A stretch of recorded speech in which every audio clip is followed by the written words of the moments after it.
1935. Diamond Head on the island of Oahu became the visual checkpoint for Hickam, a new Army field which was dedicated that spring. It was not until 1937 that Hickam was built up as a major air depot and homing station for a complete wing. Situated at the entrance to Pearl Harbor, this field became Air Defense Center of Hawaii. After 20 years, the War Department had finally given these volcanic islands recognition as an overseas garrison.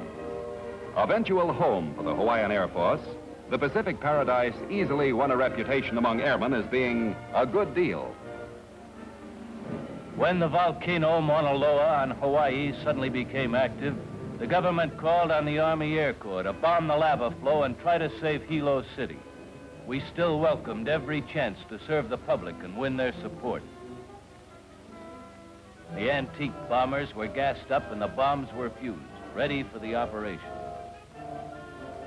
Then the towerman gave us the takeoff signal. 5 Keystone bombers of the 5th Composite Group, commanded by Lieutenant Colonel Asa Duncan, headed for the target, a river of fiery lava which relentlessly flowed 800 feet an hour toward the city. Correcting his sights, my bombardier signaled for release of the first bomb. In all, we smashed 6,000 pounds of high explosives at the lava stream and its source. Within 2 days after the bombing, the river of fire slowed, then stopped completely. And Hilo City was saved by air power. March 1935, General Orders established the GHQ Air Force, an important advance. This meant that a large part of national defense was entrusted to the Air Corps' handful of men, although they constituted only 11% of total U.S. Army strength. The plan was under command of Air Pioneer Brigadier General Frank Andrews, who announced that GHQ had set up 3 combat wings bedecked in camouflage. One at Langley Field, Virginia, for the east, one at Marchfield, California, with aerial forces to protect the west, and one at Barksdale Field, Louisiana, ready for any emergency. Thus, the nation was provided with small mobile air forces, theoretically capable of spotting and intercepting an enemy before he could get within striking distance. And if necessary, planes could be dispatched to reinforce American bases in Hawaii, Panama, or Alaska. Under GHQ, the role of aircraft in coastal defense was also recognized. We helped Andrews, a flying general, prepare to beat the Lindbergh record by using a Martin B-12, fitted with flotation gear. 2 1,100-pound bombs served as payload for the speed test over the 621-mile course. A pair of supercharged 750-horsepower engines easily lifted the huge amphibian off the bay.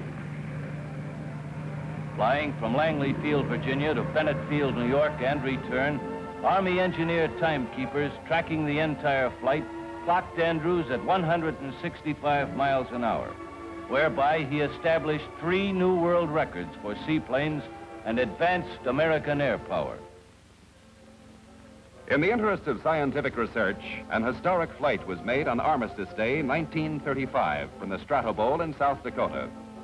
Jointly sponsored by the Army Air Corps and the National Geographic Society, the world's largest balloon was made ready by an army of soldiers, technicians, and scientists. This was to be the climax to years of work by men like Dr. Lyman Briggs, Air Corps Chief General Oscar Westover, and Captains Albert Stevens and Orville Anderson. It was a proud moment for the 3 Army airmen. Shortly before the ascent, Stevens joined Anderson inside the 9-foot sphere to check the ton of delicate scientific instruments which they had installed to investigate the sky. They carried cameras, a spectrograph, a radio transmitter, even Geiger counters. Within a necklace of floodlights, the giant mushroom was filled with helium gas. 0 hour and all aboard. Attaching the sphere to the fully inflated and rising balloon was a most delicate operation. They're off. Anderson on topside to release ballast to clear the hill. The 2 flyers reached the greatest height known to man, 14 miles. After 8 hours, they made an eggshell landing and brought back valuable knowledge on weather, cosmic rays, radio, and mapping. This was a remarkable expedition on the battlefront of science. Weather conditions in the spring of 1936 produced unprecedented floods in the eastern states. To survey this national emergency, we dispatched the Army flagship, a Douglas C-32, fitted with the very latest communication equipment. Expert observers plotted the rescue work and sent out a call to the 2nd Bomb Group at Langley Field, Virginia. When the order was received, weather and intelligence officers briefed the crews for the emergency mission. 30 B-10 bombers, 45 officers, and nearly 100 enlisted men, under command of Major Robert Cronau, took part in this latest Air Corps effort to fight disaster. Flood damage was the greatest of record, as the B-10s flew over the swollen James, Potomac, Susquehanna, and Ohio rivers. Over the drop zones, 8,000 pounds of medicines, clothing, and food fell on isolated Pennsylvania communities. Thus, the Air Corps played a major role in alleviating human suffering at a time of great need by quickly converting its weapons of war to wings of mercy. Meanwhile, Japan was still making a bid for world power with her undeclared war against China. We didn't know that by the end of 1937, Jap pilots were training for Pearl Harbor as her relatively modern Air Force ruled the sky over China. Other totalitarian nations like Italy were also testing their air forces in actual war on a scale unknown since 1918. Her soldiers and airmen were led into an unwarranted campaign of aggression against her helpless neighbor, Ethiopia, by Premier Benito Mussolini, an accomplished public rabble-rouser.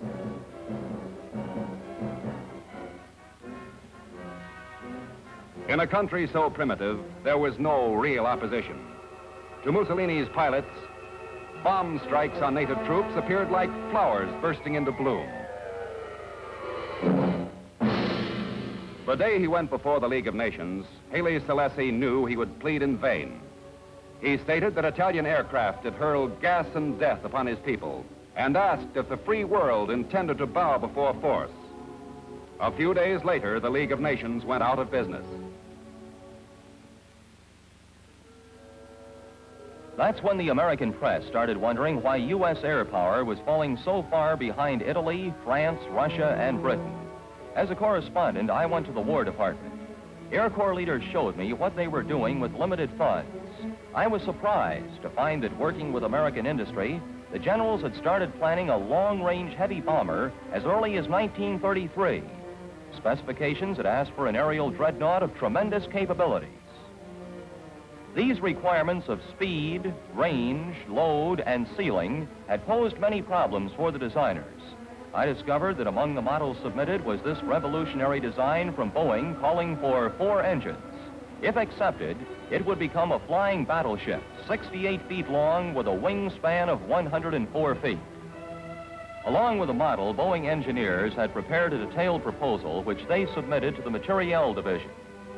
Then I learned that in June 1934, Boeing received a contract from the Army for design data, a full-scale wooden mock-up, and complete wind tunnel tests on their proposal.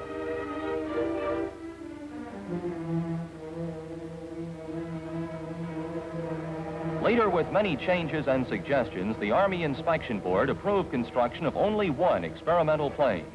But so great was Boeing's faith in their idea, they borrowed money and staked their future on building the single B-17. Because this airplane was being constructed in competition, there was no financial support from the government. Instead, there is considerable skepticism and opposition. Therefore, it was strictly a pioneering venture, even to the wooden scaffolding and the custom-made parts and instruments.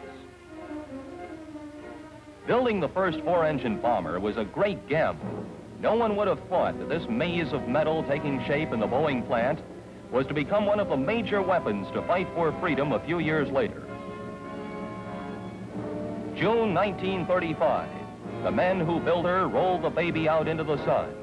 She looked magnificent, so good they called her a flying fortress, and the name stuck. If she worked, the XB-17 would be the biggest single step toward advancement of American air power. Now, would the Army Air Corps accept her? The Giant was groomed and readied for a backbreaking test. At Seattle, the XB-17 pointed its sharp nose to the east and with a great surge of power soared into the air.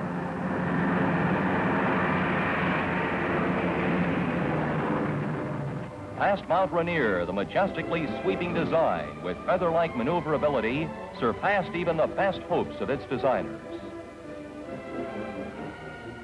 The bomber flew the record-shattering 2,100 miles non-stop in exactly 9 hours at an average speed of 232 miles an hour. The basic Air Corps specifications were met as the plane came to rest at Wright Field, Ohio. For 2 months, Air Corps engineers tested the B-17. Few other planes were equally important in air history. Then came the day of the big test. October 30, 1935. And before the very eyes of the Army brass who had come to decide on it, high hopes were shaken.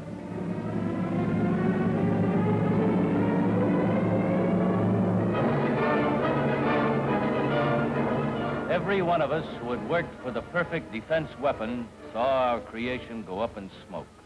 But Air Corps Chief General Westover immediately took up the battle. After several months of investigations, the plane was cleared of any mechanical fault. The B-17 could not be ignored because of an accident. More of these 4-engine bombers had to be built. Men and machines went back to work, and American air power marched on. Machinists, metal workers, small parts men, the skilled hands of America's great industrial wealth were back at their benches, performing millions of precision aviation tasks. The contract for construction of a service test fleet of 13 airplanes had been awarded the Boeing Company by far-sighted leaders of the Air Corps. Although this contract was completed with horse and buggy production methods, the dreams of men like Generals Westover and Andrews were being fulfilled. They claimed the airplane had brought into being a different mode of warfare, the application of air power. And with a B-17, they hoped to give America the weapon which could engage any enemy on land, sea, and in the air, destroy his war production and will to fight. However, it wasn't until spring 1937 that this new air power began to arrive, when the first B-17s were delivered to the 2nd Bomb Group. The Air Corps was finally being equipped with weapons equal to any military planes in design, speed, endurance. Before the end of World War II, production increased 1,000-fold, giving us more than 12,000 flying fortresses. In later chapters, we shall see America's air power grow. And when the big test came in 1941, there was both a doctrine of air warfare and fully tested airplane designs in the strong hands of the United States Air Force.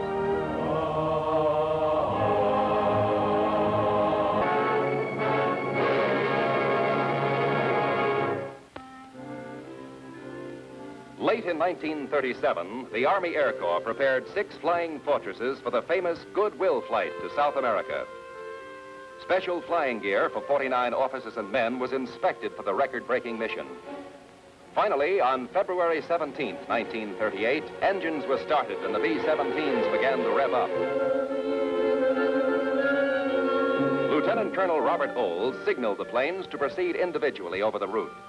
In charge of the entire B-17 service test program, he devised this flight procedure for crew training.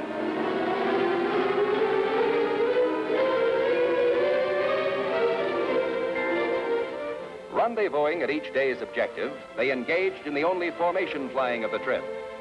In this way, the navigational proficiency of the personnel was fully tested.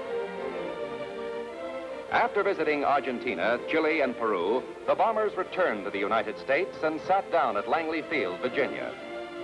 The roster of the Goodwill pilots sounds like a roll call of America's World War II air leaders, because among them were Caleb V. Haynes, Harold L. George, and Curtis E. LeMay.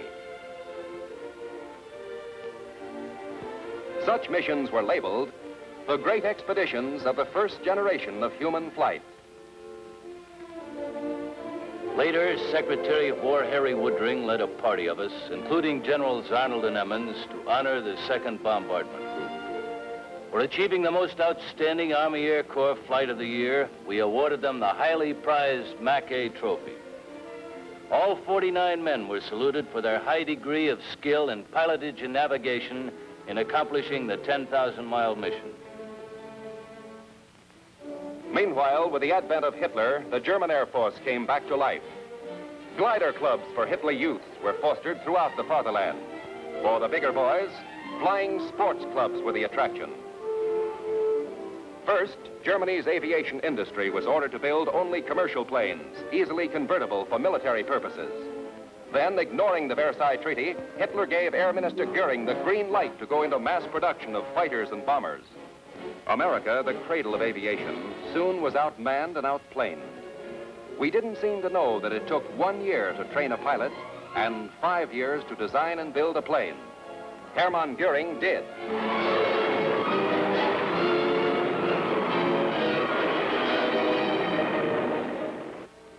Hitler now had a powerful political weapon, and waxing Nazi aggressive ambition put it to use. Mechanized forces with 400 aircraft began to cross the Austrian border on March 11, 1938. Hitler himself followed the next day and formally swallowed up the Republic of Austria and its small air force, prelude to World War II. As a result, Major General Frank Andrews gave us orders to put the nation's GHQ Air Force on defense maneuvers. In May 1938, the GHQ maneuvers utilized 3,000 officers and men, 217 military planes, and 19 temporary air bases for a tactical exercise to defend the northeastern section of the U.S. against an air attack by American squadrons assuming the role of an enemy force. To assist General Andrews, we came from bases all over the country and aided him in planning the biggest show of its kind in the nation's air history. One of the highlights was to be a mock attack on the city of Farmingdale near Mitchell Field and a blackout of the area as the first U.S. air defense test. Weather intelligence as well as tower operations were alerted. Taking part was the small fleet of Boeing Fortresses, commanded by General Krogstad of the 2nd Wing. A few squadrons of Douglas B-18s, the new bomber favored by Congress and the Army, commanded by General Emmons of the 1st Wing, and several echelons of stubby P-26 fighters, which stepped down to treat New York's skyscrapers to an aerial thrill. Attacking bombers headed for the target, Farmingdale, home of the Seversky and Grumman aircraft plants. As night fell, newscasters like Bob Trout helped alert the defending planes of the 3rd Wing at Mitchell Field, as well as the surrounding Long Island community. At the first sound of approaching enemy aircraft, Farmingdale responded to the air raid signal with enthusiastic cooperation.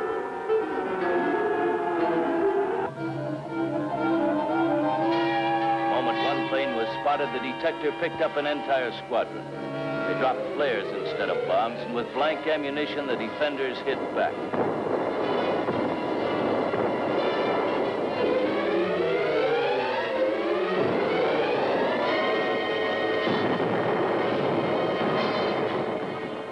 The most realistic air exercises ever held were declared a brilliant success by the defending commander, General Martin, who lost the Battle of Farmingdale.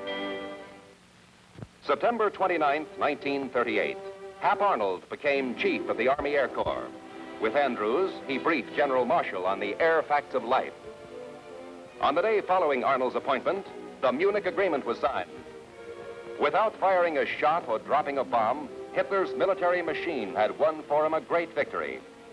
But Prime Minister Neville Chamberlain thought he had achieved peace. Peace in our time.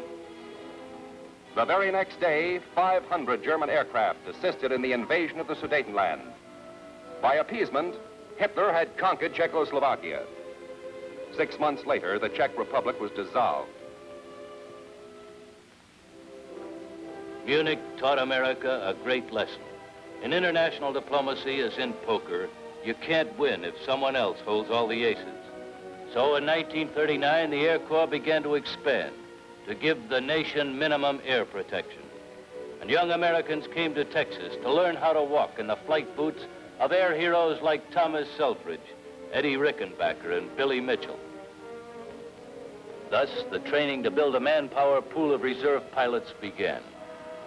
Cadet requirements were rigid and the course was tough. In fact, only 50% of each class made the grade.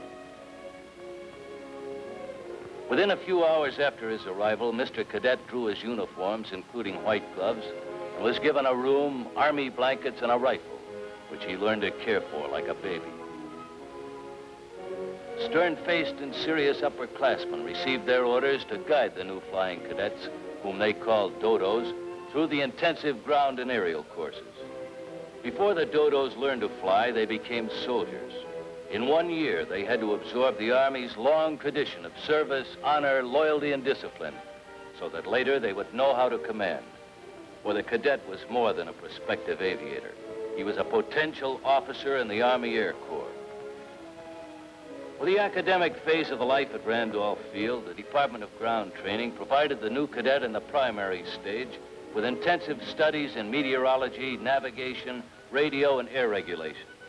In fact, all the knowledge necessary to become the best darn pilot in the world. When we marched into the mess hall, we were anxious to hear the orders of the day. Classes which were promoted into basic training were announced by the cadet adjutant. The next morning, my new officer instructor was waiting for me when my class reported for duty. Those of us who weren't washed out thought we were pretty hot pilots. But soon after breaking ranks, we realized we had a lot to learn when we met a real flyer. We were about to spend a lot of time with this man and our new basic training plane, and we liked them both from the start. After flying primary trainers, the slick BT-9s looked like push-button flying jobs. We still didn't have to worry about retractable landing gear or armament, but now we did have to work flaps, trim tabs, operate radio, and other new devices. There was so much aerial activity at Randolph Field that some joker figured we used to fly 3 times around the Earth each day.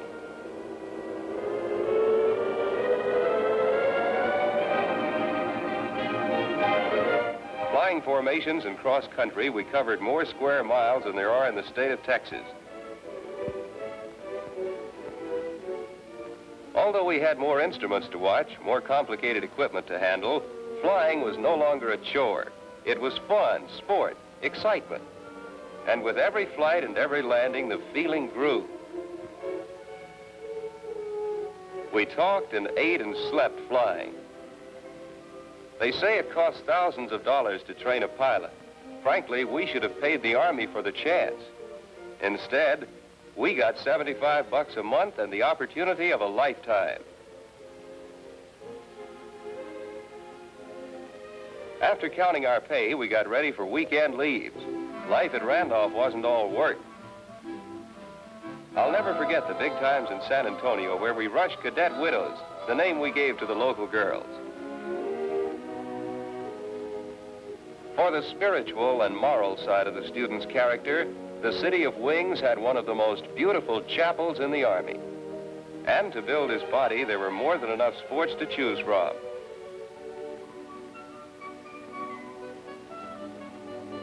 One thing I bet none of us will ever forget was the calisthenics with rifles before breakfast. For advanced training, we sent the fledgling flyer to nearby Kelly Field. There, he flew an AT-6.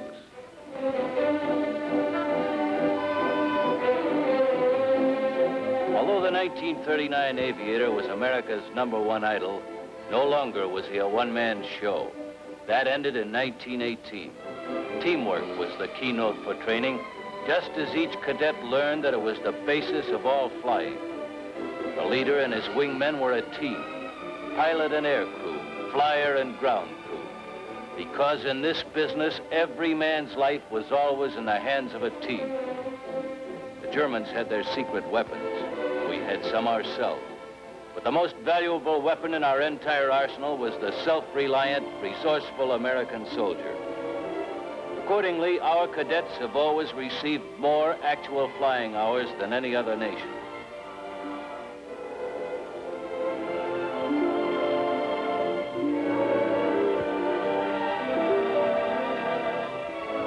When the cadet brought his ship in for the last time, he was ready for graduation. simple ceremonies, the cadets were sworn in and commissioned as second lieutenants in the Reserve Corps. Later, the graduates received their certificates and silver wings. Rigid and careful training had converted raw recruits into men mentally, morally, and physically fit to help defend the nation. Surrounded by their admiring families and friends, the cadets learned there were many rewards, personal as well as patriotic, for the best darn pilots in the world. Keeping pace with the big national defense effort, pilot and other Army Air Corps training programs were marching forward to create air preparedness. When the new expansion program was finally put into operation during this prelude to war, the few hundred graduates of 1939 were but the vanguard of a great army of Americans learning to fly in defense of the United States. The goal of the Air Arm has not been to create a large standing army of service flyers, but rather to build up a reserve of trained personnel upon which it could call in times of national emergency. As we shall see in later chapters, 1939 was the birth of the belief that a strong Air Force would not only go a long way toward keeping America out of war, a strong Air Force would be absolutely vital in keeping war out of America.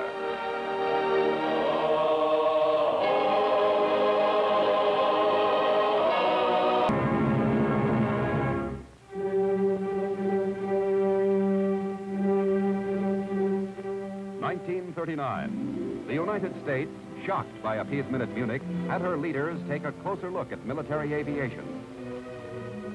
While exploring the values of small bombers like the B-18 against the more costly Flying Fortress, they approved experimental projects for the B-15, whose 4 engines proved too weak for the giant's weight and wingspan of 149 feet, and for the lumbering B-19, which boasted a record span of 212 feet.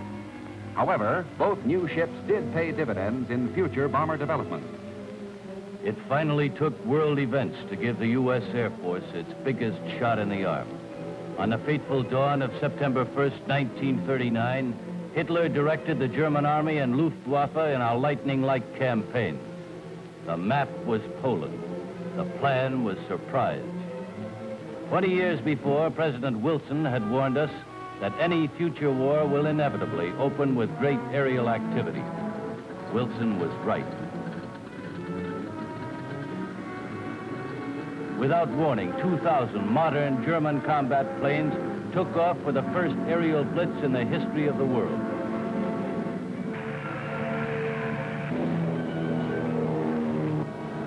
Poland died on its airfield. With this earth-shattering overture played by strafing Stuka bombers, World War II began. Ironically, the method the Germans followed in this Polish campaign was the same one by which we, on a far larger scale, would defeat Germany.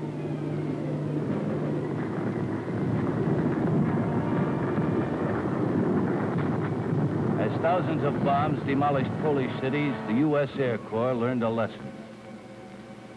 Now Hitler's threat, today Germany, tomorrow the world, was both believed and feared. In the United States, the president proclaimed a national emergency. We immediately put a huge expansion program into operation. It took no time at all before we ran out of facilities as we raised air crew and other training goals. From an all-volunteer corps of 23,000 in 1939, we grew 100-fold as more volunteers and draftees joined up. Science helped us choose their specialties. There were physical as well as mental requirements for the hundreds of skills which we eventually taught to 2.5 million men and women who became our ground and air crews. We measured a man's oxygen needs as well as his muscular and mental coordination. We devised mechanical aptitude tests and general classification tests which indicated ability to learn in the many technical categories. As General Arnold declared, the Air Corps had to become the largest single educational organization in a very short time. We were an army of specialists. In schools all over the country, we learned our trades from experts and became airplane mechanics, cooks and bakers, communications men, bombardiers, armorers, meteorologists. We learned hundreds of technical jobs. And finally, we were a tremendous team of skilled Americans who knew how to keep them flying. America's ability to mass-produce complex military aircraft was essentially a civilian miracle. However, in 1940, as in 1917, defense work didn't get started until late. War had stopped the wheels of industry, and conversion took time, valuable time. Many factors made the miracle possible. Waiting airplane designs, inexhaustible raw materials and highly adaptable industry, a variety of well-established aviation companies, willing defense workers, and a goal. I should like to see this nation geared up to the ability to turn out at least 50,000 planes a year.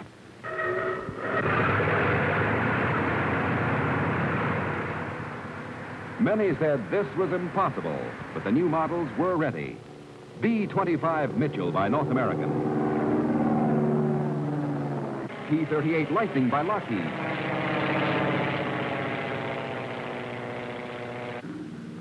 B-26 Marauder by Martin. P-39 Air Cobra by Bell. B-24 Liberator by Consolidated. And P-40 Kitty Hawk by Curtiss. But 50,000 aircraft meant speeding up from 2,000 planes a year to more than 4,000 planes per month. Could America do it?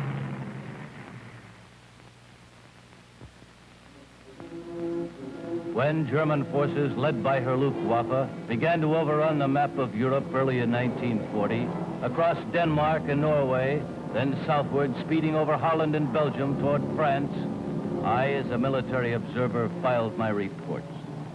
The air war that everyone feared had, in fact, started. The smirking Luftwaffe was repeating its Polish success as it paved the way for advancing panzers which crushed 3.5 million French soldiers. While German troops and airmen goose-stepped on the heart of Paris, the Luftwaffe was invincible. But the triumphs of 1939 and 40 had all been scored against weak opposition. After the French surrender, June 22nd, only the RAF remained for the Luftwaffe to conquer. A test of strength soon came, the battle for Britain. The Luftwaffe set to its task of controlling all Western Europe by crossing the Channel. German engines forecast a rain of death. The RAF was ready but outnumbered. Warned of the approaching attack, their fighter command sprang to the task of trying to hold off the invasion. While Britain's spotters and warning centers tracked the enemy planes, I watched the island's defenses go into action. The outnumbered few fought back with more than blood, sweat, and tears. They had Spitfires and Hurricanes in their aircraft arsenal and a modest but well-trained force of airmen. The best that Goering had to offer was knocked out of the sky.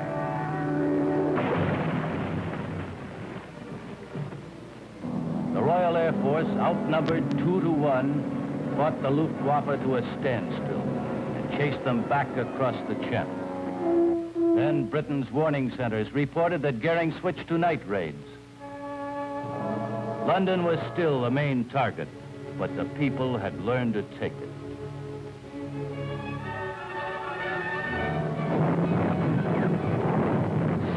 Although slowed down by ground and air defenses, the Luftwaffe's final effort was desperate.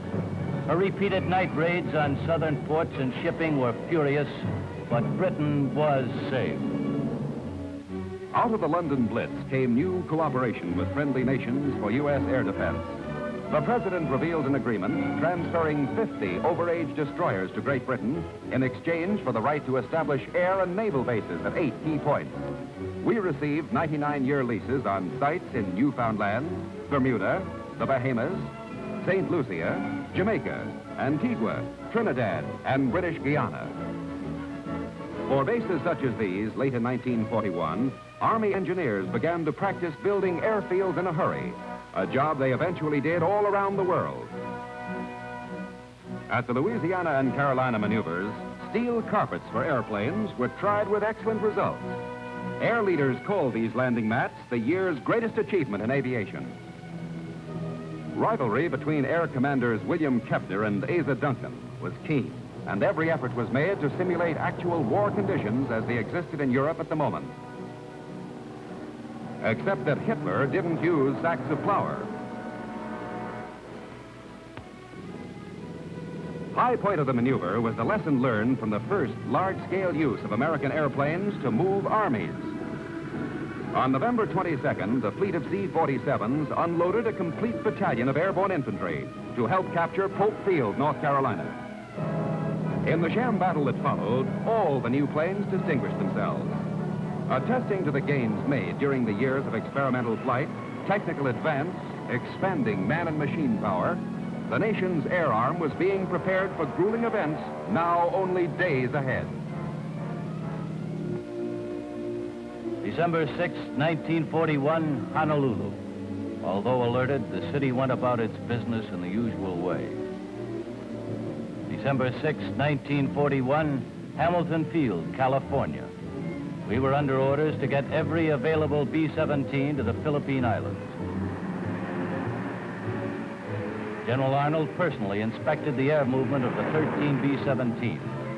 They carried no armament because of the heavy gas load necessary for the 3,000-mile hop to Oahu. Dawn, December 7, 1941, the Pacific Ocean. A Japanese task force was also heading for Oahu. Mission, sneak attack. Primary targets, Pearl Harbor and Hickam Field.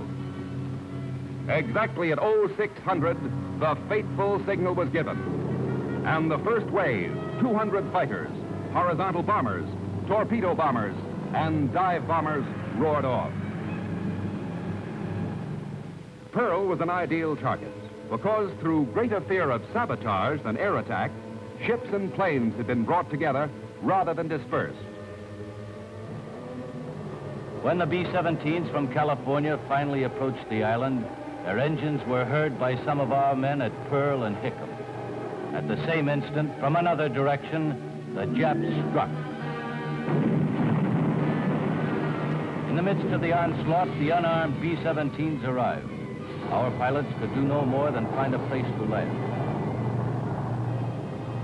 Wave after wave of enemy planes bombed American aircraft and units of the Pacific Fleet in a treacherous attack which achieved perfect tactical surprise. Other Japs went after U.S. fighters on auxiliary fields. In spite of the terrific pounding, our pilots and mechanics were able to get 4 P-40s and 2 P-36s in the air within the first 30 minutes and offer some resistance. In the face of overwhelming odds, Lieutenants Harry Brown, Robert Rogers, Kenneth Taylor, John Webster, and George Welch, among many others, fought back as best they could.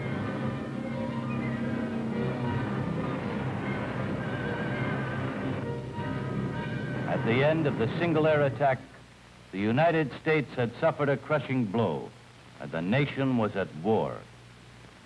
The Jap squadrons returned to their carriers with a loss of only 49 planes, a cheap price for so great a victory. Although America had paid heavily for being unprepared, the U.S. Air Force, led by men like Hap Arnold, began to rise from the disaster. We are faced with a tough job, but I know that we can do it. And with all due reverence, I say, by God, we will do it.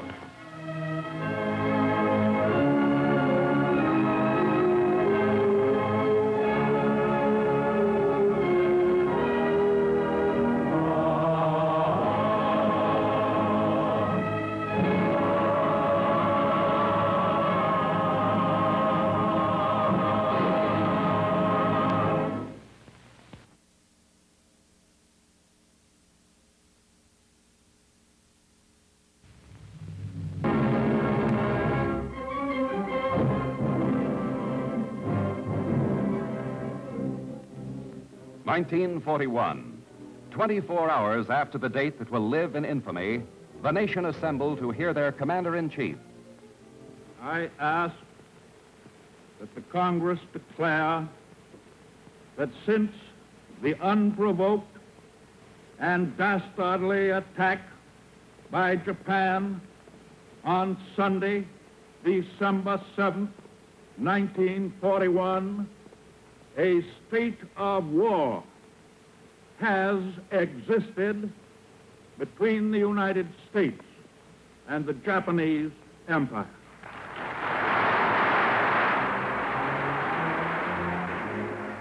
Bombs from enemy planes had finally brought national unity. Fortunately, to lead the war effort, we had men like Mr. Robert Lovett, Assistant Secretary of War for Air, Judge Robert Patterson, Under-Secretary of War, Chief of the Army Air Forces, General Henry Arnold, heading a staff which included Carl Spaatz, James Doolittle, Ira Aker, and Hoyt Vandenberg, among others. And one of America's leading advocates for expanded air power, Secretary of War Henry Stimson. He checked U.S. outposts like General Frank Andrews' Caribbean Defense Command. In charge of Army forces in the Far East was the man who had helped us establish the GHQ Air Force, General Douglas MacArthur. Now he consulted with Manuel Quezon, President of the Philippines. Together they had kept the island secure after a week of heavy bombing by the Japanese. Mac's men, close to a knockout, rolled with a punch. Not so at Clark Field. Here, despite a 9-hour warning, half our total bombing force was lost on the ground. But this didn't stop the Far East Air Force on emergency fields from wiring its planes together to fight what was destined to be a losing battle. Fighter pilots like Joseph Moore, Grant Mahoney, and Samuel Merritt fought a delaying action. Never knowing if their temporary bases would be safe for return, they prepared to engage the enemy. Few B-17s that escaped destruction joined the fight. Distinguishing themselves were bomber pilots Rosie O'Donnell, Hewitt Wheelis, and Kelly. That's Captain Colin Kelly. His fortress had been directed to locate and sink a carrier. Instead, a Jap heavy cruiser was spotted. A warship made a good target for Kelly's bombardier, Meyer 11. Bombs damaged and stopped the warship. Colin Kelly's life came to a hero's end that morning. Meyer 11's luck ran out over New Guinea a year later. And despite the heroic sacrifices of men like Kelly and Levin, the Japs finally drove the Allies out of the Philippines.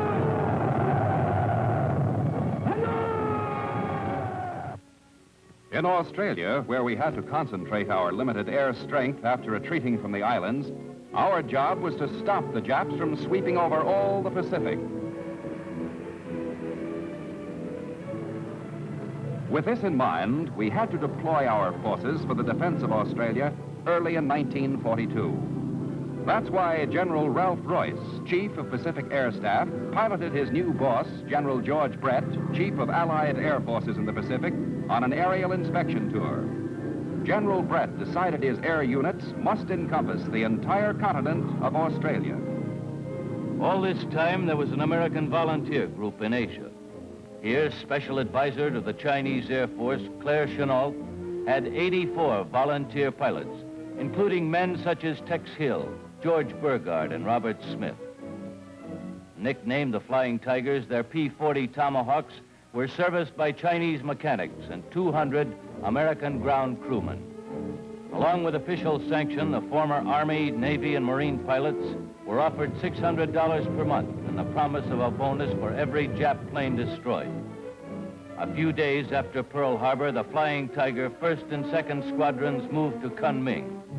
There, Chennault set up a fighter control headquarters, hooked into an elaborate air warning net to receive reports from Chinese aircraft spotters. The Japanese, based at Hanoi, 60 miles away, headed for Kunming to destroy the untried Tigers who had arrived only the day before.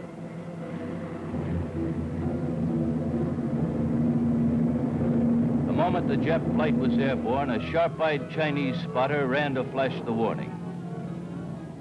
Crude red lantern semaphores sent the signal over the hills. Kunming had experienced many false alerts, but this report of heavy engine noise at Station X-10 was the real thing. Fighter control added up the enemy course and placed them 50 miles east of Kunming. This was the decisive moment. The Tigers weren't going to lose any planes on the ground. Kunming wasn't going to be another Pearl Harbor or Clark Field. Japs were about to feel the bite of these razor-teethed tiger sharks, terrifying emblem of the flying tigers. And so, American pilots in American planes, aided by a primitive Chinese warning system, were about to tackle a formation of the Imperial Japanese Air Force, which was then victoriously sweeping the Pacific skies. Part of the fate of China was riding in the P-40 cockpits as Robert Sandel's first squad made contact with the enemy.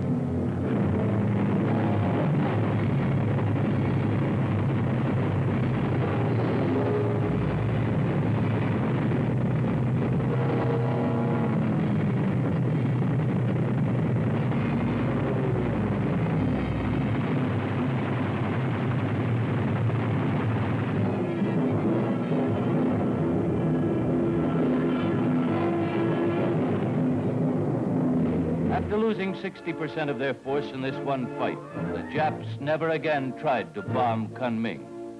Chennault's handful of flying tigers were our only fighting airmen in China. And like the Lafayette Escadrille in World War I, they made us proud. But for global war, we needed men, thousands of skilled men. Some had to become bombardiers and learn the intricacies of complex gadgets like the secret bomb sight. Working mock-ups, machine guns mounted on platforms and trucks, trained gunners to draw a bead on a flashing target. Then the training took to the skies. Behind each gun was a man, and behind each man was months of training. The lives of a crew were going to depend on the accuracy of the gunner. By February 1942, tail guns were filling the blind spot that lost us Colin Kelly. The Axis took 10 years to build their air forces. America had to do it in one, and at the same time, hold off the enemy.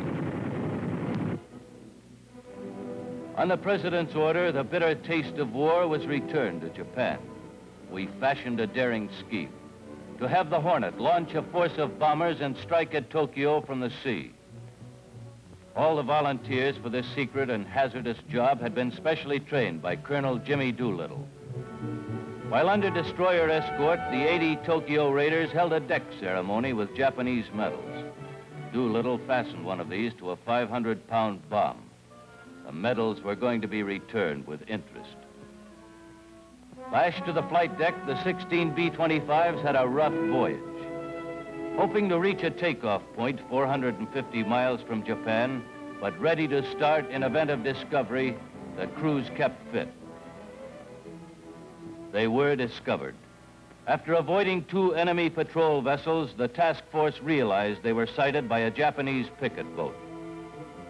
The Hornet's escort promptly sank.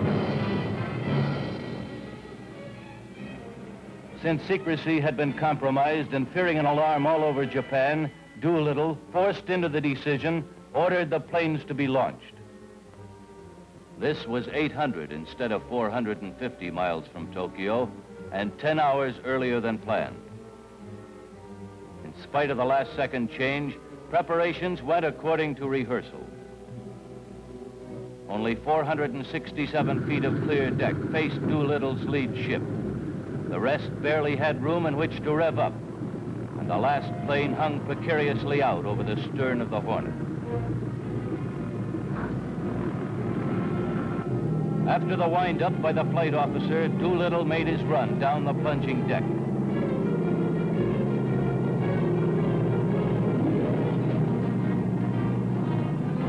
With 100 feet to spare, he led the parade.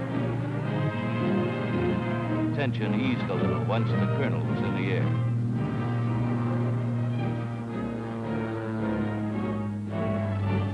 Crewmen cheered as one plane after another screamed down the swaying runway.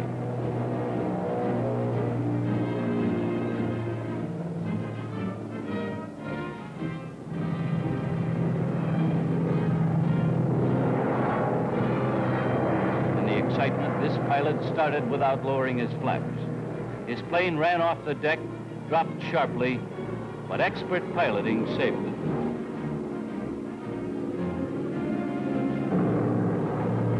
Launching fully loaded medium bombers had never been done before. When the decks of the flagship were cleared, Admiral Halsey signaled, "To Colonel Doolittle and his gallant command, good luck and God bless you."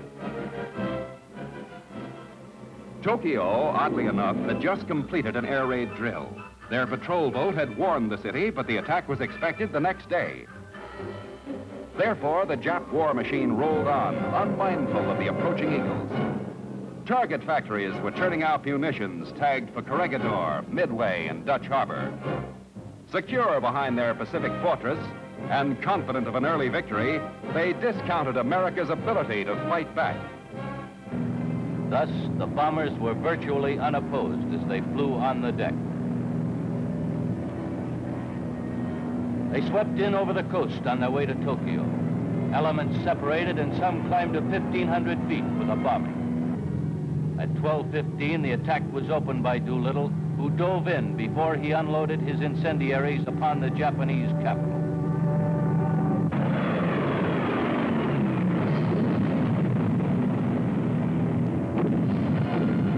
One after another, they checked off their targets. Tank factory, shipyard, docks, railroad yards, steel plant, gunpowder factory.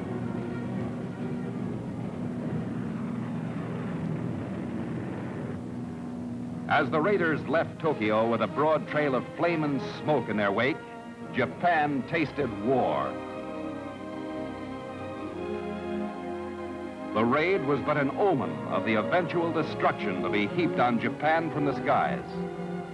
As Doolittle later promised, "We're going back to Tokyo, and we shall go in full array and with mighty allies.